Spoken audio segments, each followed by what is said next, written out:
Okay. That's getting edited out. But I think when it films, it doesn't actually, it has this like "Ugh" at the end. Yeah. So ugh. Good morning. Good morning, everybody. Good morning, good morning, good morning. I was referencing for people who are going, what is she talking about? Which, again, might not have been picked up by the microphone. We will find out. I changed the microphone settings.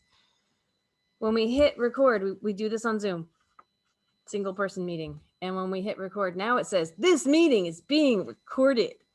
But I think all that gets picked up in the actual recording is a little at the end. That doesn't even sound like a word.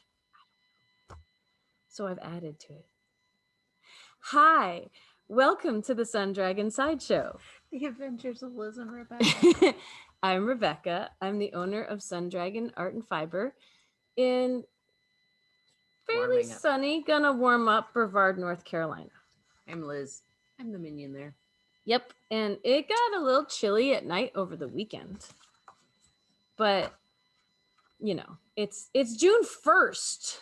I'm going to have a moment where I take my Amba O'Brien Kentia cowl. I like to call it the Charlie Brown cowl because that's like a Charlie Brown shirt. I'm arranging it nice. Sometime during the day today, it's going to go back to looking like what it was when the camera came on. But, you know. What? Yeah, it's Tuesday. I almost feel rested, Liz. I'm going to move that. Almost feel rested? Almost. I would feel rested, but I played around with dreads yesterday. And it was probably a mistake, but they're going to look Why would it be a mistake? The dreads you're making are cool. They are cool, but like I made way more and I worked on them for way longer than I But you wanted to make more. I did. I'm so confused. I wanted to make more, but like I went past the point that my arms were on fire and you know. Well, that's not my problem. That was a personal choice. It was a personal choice. I'm starting to regret it. But so maybe you should not knit right now, or is knitting helping? I don't move my arms as much with knitting. Well, I would still be like, ow, ow. No, ow. it's the back here. Gotcha. Okay. Yeah. It's like when I was doing too many stairs and my calves stopped working last week. Yes. I get it. No, no, we were having a conversation with a friend and here in the shop because I've been going through a lot of stress in my personal life, not shop life. But you know, I put on the smile for the cameras and the people and she said, but you're always stressed. And I went, it's kind of true. Yeah, I guess so. It's kind of how I survive life a little bit. Maybe a little less stressed now. We'll see. We'll see. Anyway. Stress levels are slowly returning. Not going to bother normal. you guys with it. It's all good. That's why I go. So it actually helps. Distraction helps. It's like when I have migraines and I teach. Yeah. Teaching actually gets me through the migraine. I had a migraine yesterday, or at least I was starting to have one. And once I rested a little, then I started editing my tips and tricks video, and that kind of helped me get through it. So, you know, I'm weird like that.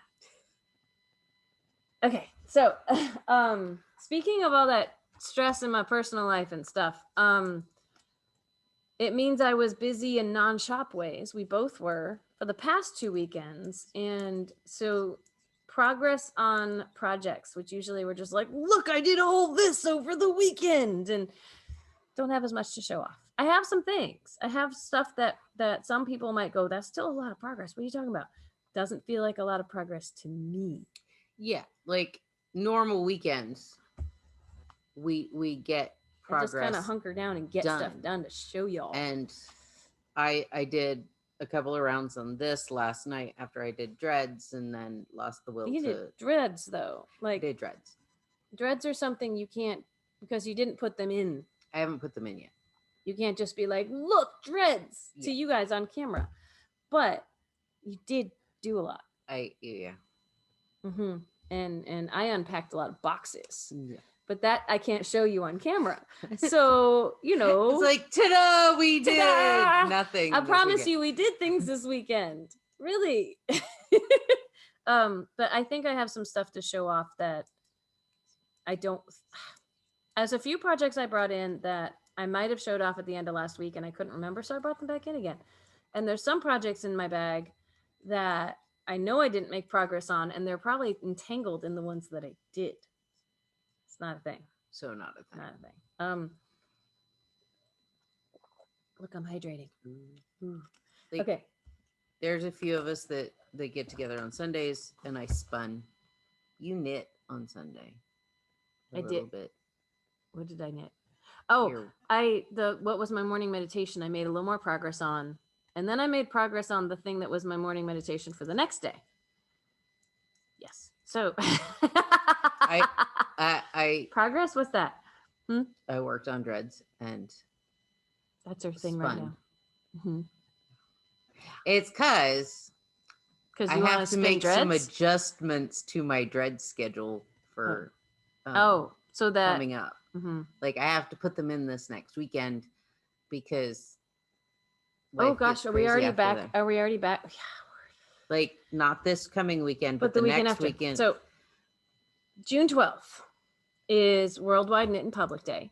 Mm-hmm. And it's not a full 4 weeks from our last Saturday afternoon sit and stitch, but it's the anniversary of when we started the afternoon Saturday virtual dual platform sit and stitch.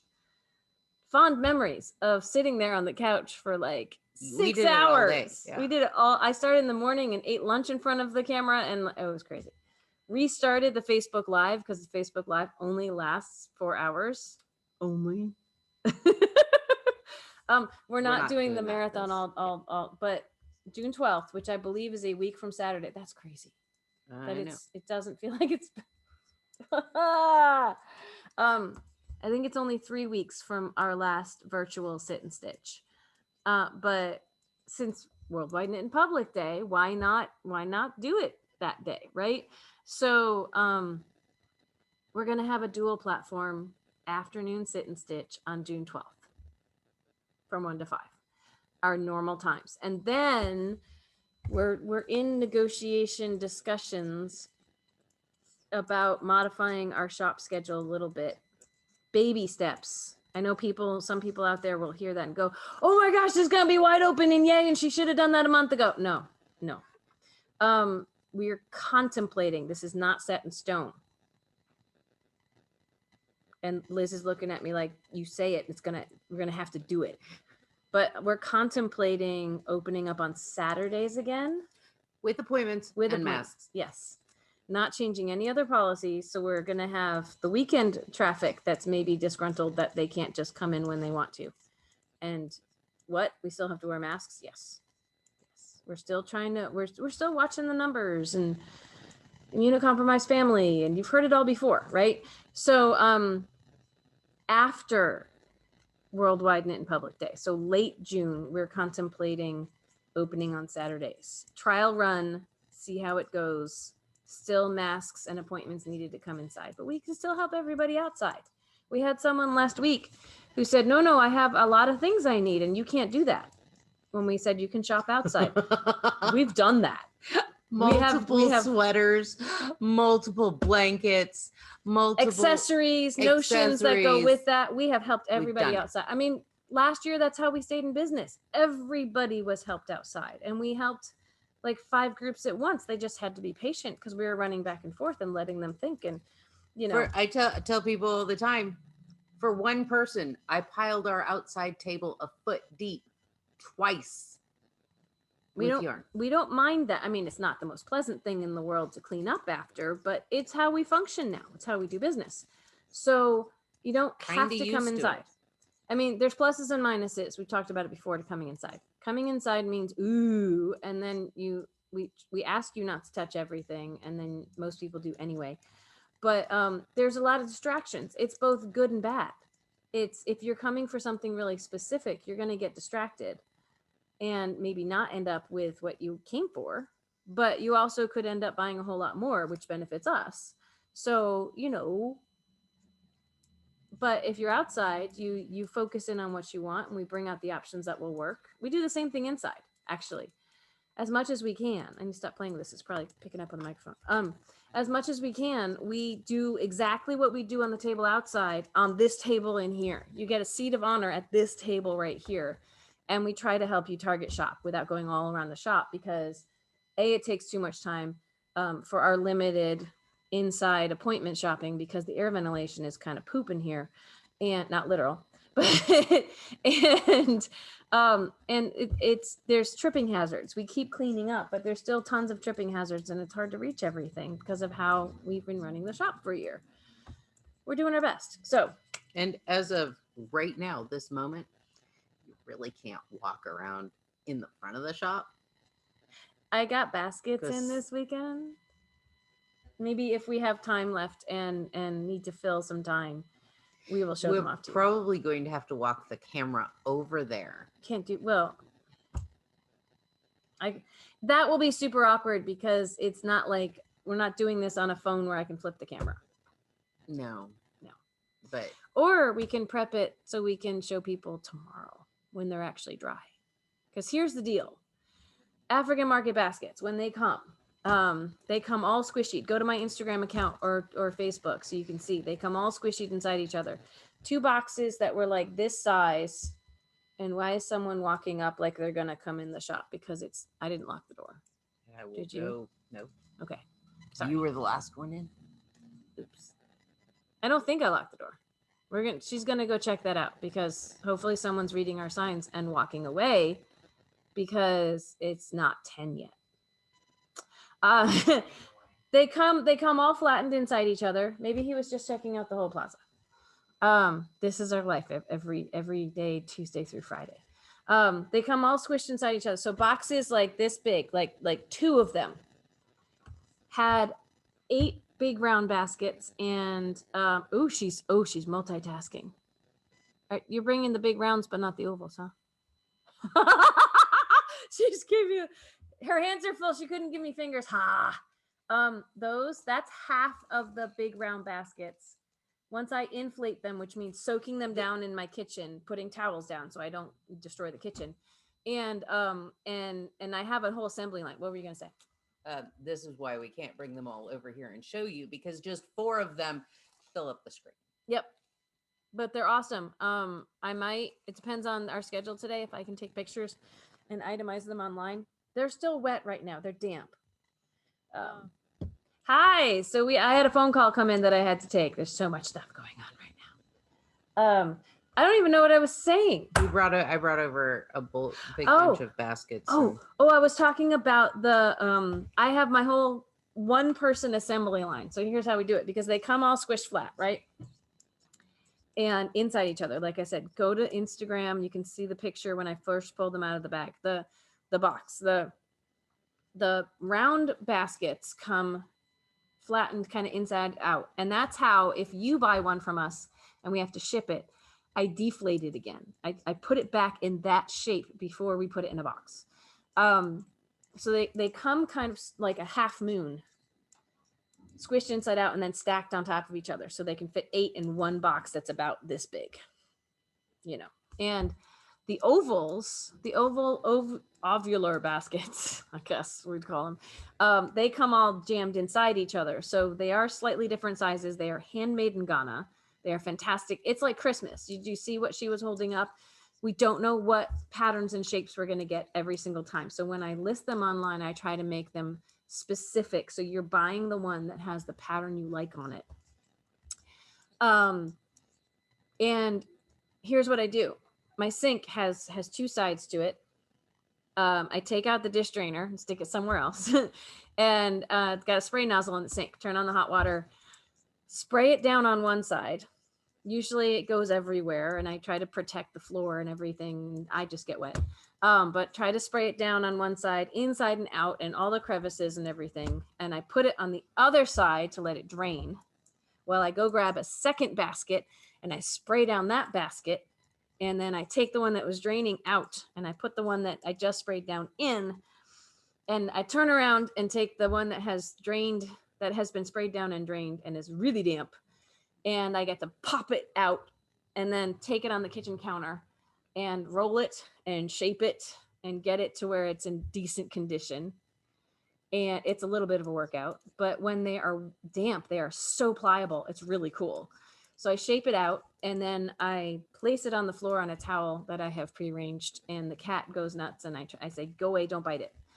Actually, he at this point, he doesn't chew on them. He never really did. I think when he was a kitten, he chewed on an old one that I had in my house. But he's just like, what is this? And the process repeats, because then I can grab another basket and spray it down and take out the draining basket and let that one drain. And, that was a good half hour or to an hour of my life last night. So that's what I got done yesterday. And now let's talk about what knitting, if any, we got done. So, but those baskets, once they dry, they're fantastic. They're very stable. They're very pliable when they're wet. So if you don't like the shape of them, you can always spray them down, get them wet inside and out, and you can reshape them to something that you like. And we love having them in the shop. They are fantastic for carting yarn in and out of the shop. So fantastic. They hold so much more weight than you can chock full of stuff, and the handle still doesn't feel super heavy. Someone online said, oh, those would be great project bags, something to hold a project. They are. And sometimes there's little bits of the grassy things that they use, the straw they use to weave it with sticking out. But I have not found it really getting stuck on any of my yarn or my projects. No. It really tends to work well. So we do have some littler ones. We didn't get little ones this time, but we have some little ones in the shop. And people have come in and gotten them for lunch baskets for their kids. Mm-hmm. Things like that. They're so functional. It's one of the draws we have in the shop that is for non-knitters or crocheters and knitters and crocheters alike. They're just super functional, fun baskets. In fact, we probably will end up displaying them in some way up front, since we're not letting a whole lot of people in. Oftentimes when people say, ooh, those are cool baskets, we'll bring them all out. They'll pick the one they want, and yay, we take their money and everyone's happy. So, you are working on your sweater. Have you made enough progress to say, look, yes, it's different than last week? Well, I see what I have in my basket. Yes, I can. So, and last Thursday, we were talking on Dear Becky and Lizzy. We were talking about how to fade without stripies. Oh, that's right. And we were like, oh, we don't have this. And I didn't have it. And now I do. And now you do. And yeah. Okay. So the colors that I am fading so far, I will open my big Sully, which has been fantastic help keeping everything. They're so great. Going. So I started with this one, and I faded into this one, and then are those the two that are the same color but different dye lots? No, never mind. These two are the same. These two, yeah, okay, are the same, different dye lots. Never mind. But so these are the three colors I've used so far, and when I get ready to add in my next ball, it will be this one. So it's vastly different. So that one might look a little more stripe. Yeah. Because so far this doesn't look stripy at all. It looks very fadey. So that's. I mean, you can see colors doing something, but that could just be any variegated color is going to do something like that. Yeah, but it looks so pretty. You can definitely tell, like, from the top to right in here is where this one was either solid or stripy, and then it gets lighter as it goes down. But here, I'll hold it up closer. Yeah. So it is turning out. It's darker by your hands than it is by the needle. Yeah. That's something important. And that's how you chose to do it. Stripe it in there. So I have almost 4 inches from the neck line done now. And it's growing and it's happy and it's happy. So I will go to this color next.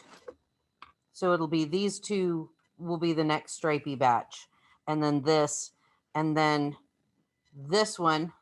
So the stripes are going to start, it's going to start showing more and more stripes. And there's overlapping colors between some of those. And then that one at the end, that's totally different. That's So. And okay, are you short sleeving this? I'm short sleeving. Okay. Cause I was going to say, if you were long sleeving it, you've got, you have different choices to make on on doing the fade, because some people's arms are longer, and then do you just let it have more of the dark at the end, or do you want it to fade at a slower rate? Or there's decisions. Yeah, but if you're and- short sleeving it, then who cares? I'm not exactly keeping track of where I am changing out my colors. So even doing sleeves down to my elbows, It's like our show. It's unplanned. it's kind of going to be, oh, yeah, but I'm not really, it's And- going to be a scrappy looking sleeve.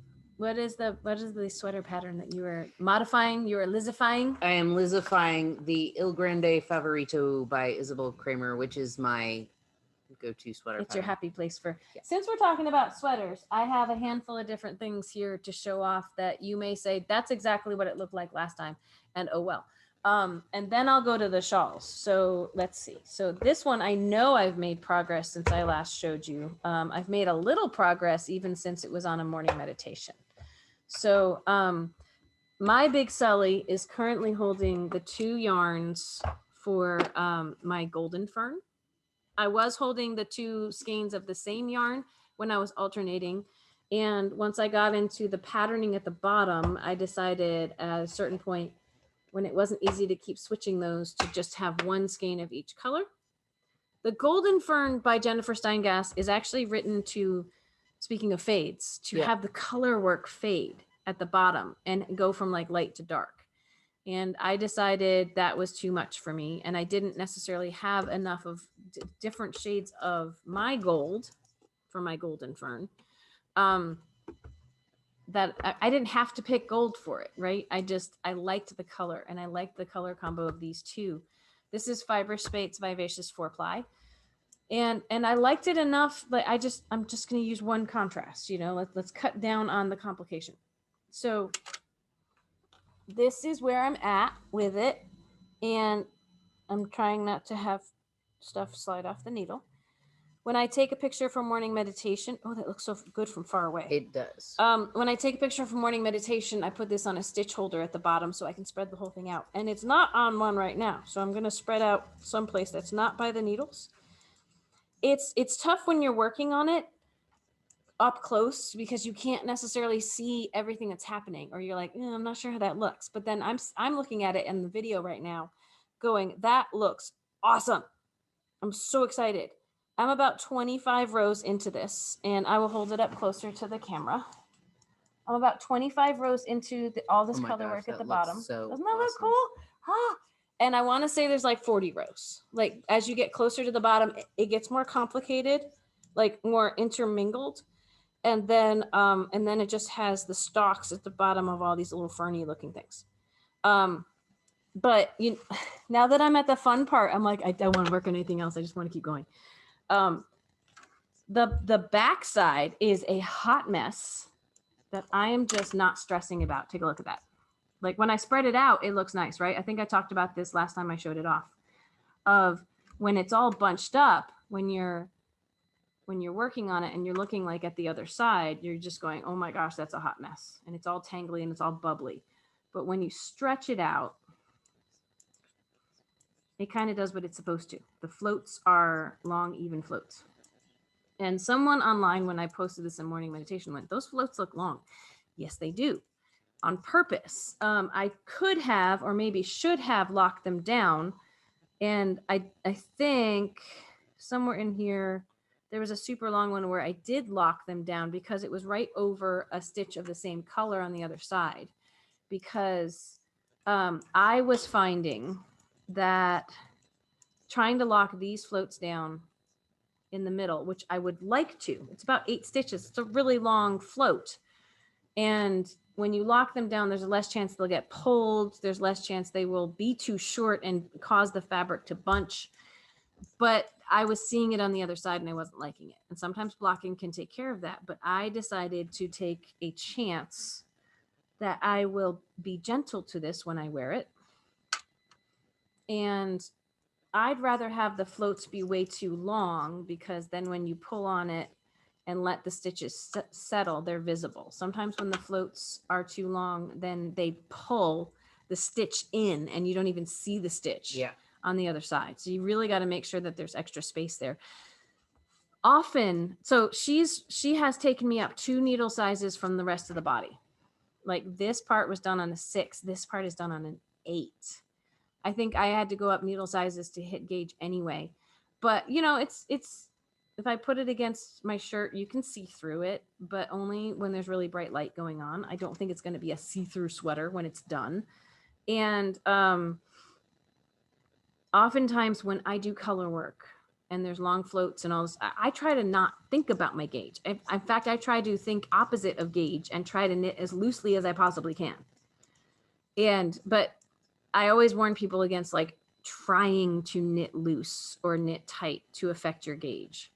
It's just, I just am mindful of not pulling on my yarn is how I would phrase it, because the stitches will settle, and you can always pull on the floats and pull them and have them be a little hangy on the inside.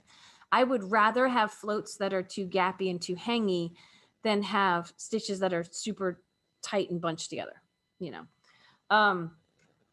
I want to say this might be for a sweater, my first fingering color work sweater. And I'm just letting things, but I've done Jennifer Steingass sweaters with thicker yarn, and I'm just letting things be as floaty as possible. And if there's anything that's too floaty when I'm done, I will tack it down. I will sew it down after. I will fix it. So I'm trying to just relax and let the process happen. And as I'm knitting it, I'm looking at it going, this looks weird. This looks weird. I'm not sure this is coming out right. This looks weird. And then I see it on camera and I go, ooh, yeah, that's cool. Yeah, I'm happy with that. So with color work, like whether it's mosaic or Fair Isle stranded, a lot of times when you're working on it and you're up close, it's really hard to see what it's doing. But the walk in the woods shawl, we had to make people walk away from. If you put it down or drape it on the back of a chair or a couch or whatever and walk away from it, you go, oh. But sometimes when it's all up close in your face while you're working on it, you get lost in all the little bits. Mm-hmm. And especially with before it's blocked, things are puckery, and things are even when the floats are super long, there's puckery between stitches. There's unregulated stuff happening, and so you got to wait till it's blocked to really see the full picture. I know I'm fairly certain that I showed this off last week. I think I've done a little more. I mean, I've done more since the morning meditation. So since we're on color work and sweaters, this is my Jupiter crop. And if you've already seen it this far along, I apologize. But this has color work over the whole entire thing. Jennifer Steingass likes to put the color work at the top or at the bottom. She might have ones that are the whole thing too. This is Jupiter crop.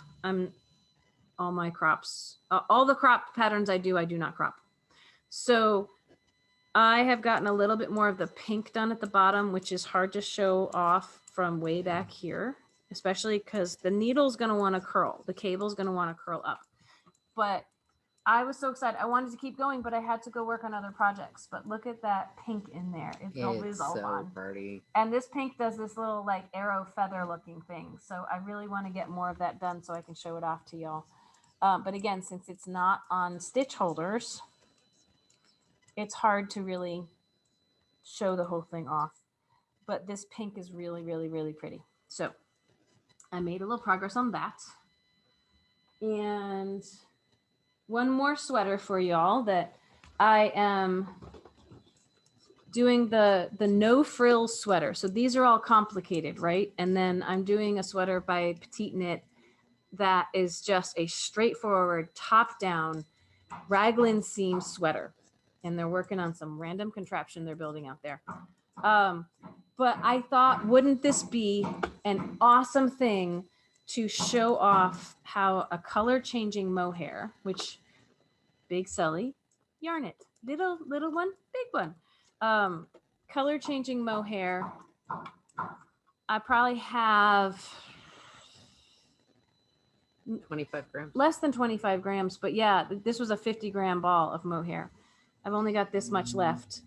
I am almost through the phenomenon of holding mohair with a fingering weight to make it DK. Usually for one skein of fingering weight, you need 2 skeins of mohair because they're 25-gram balls of mohair with tons of yardage. These 50-gram, 100-gram might work out 1-to-1 ratio. Almost through this Cascade Heritage silk. But the idea was to see how it knits up in a basic sweater. I got fuzzy stuck to everything.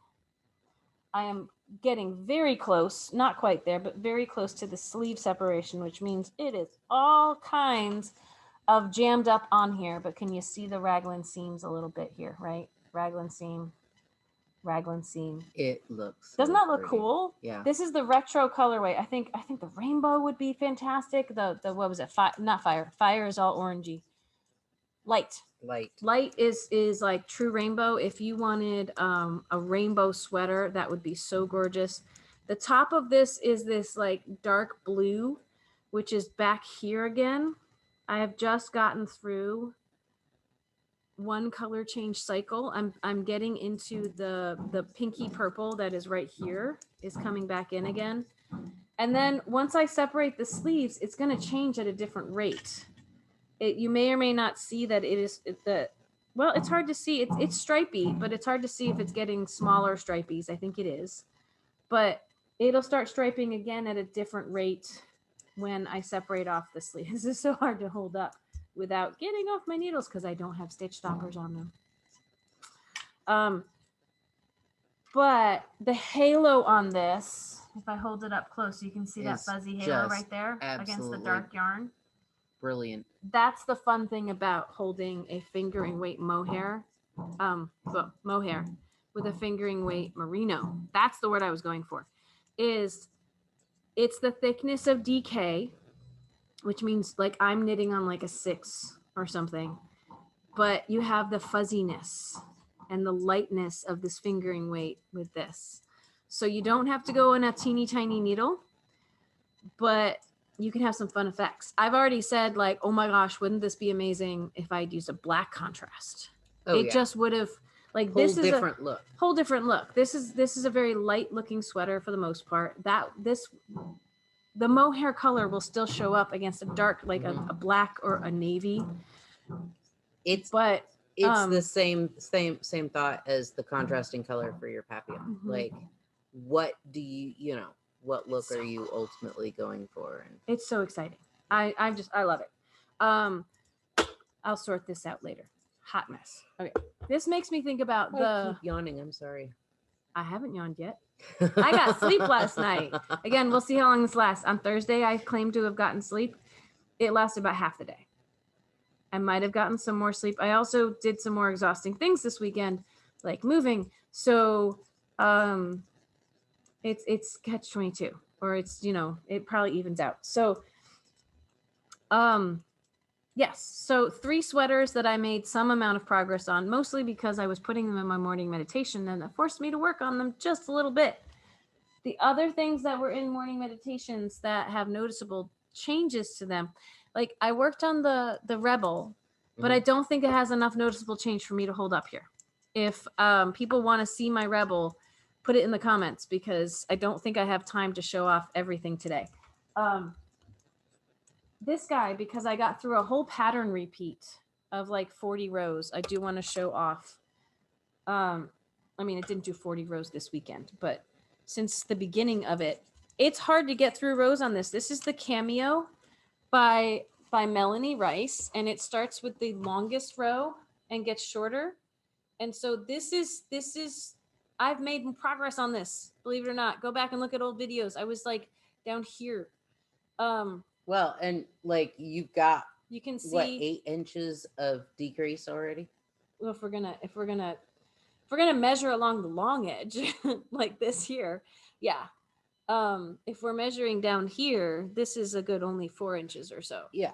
But every row it decreases a stitch over here and a stitch over there. Right and wrong side, it's decreasing. And I added a repeat in because I was like, go big or go home.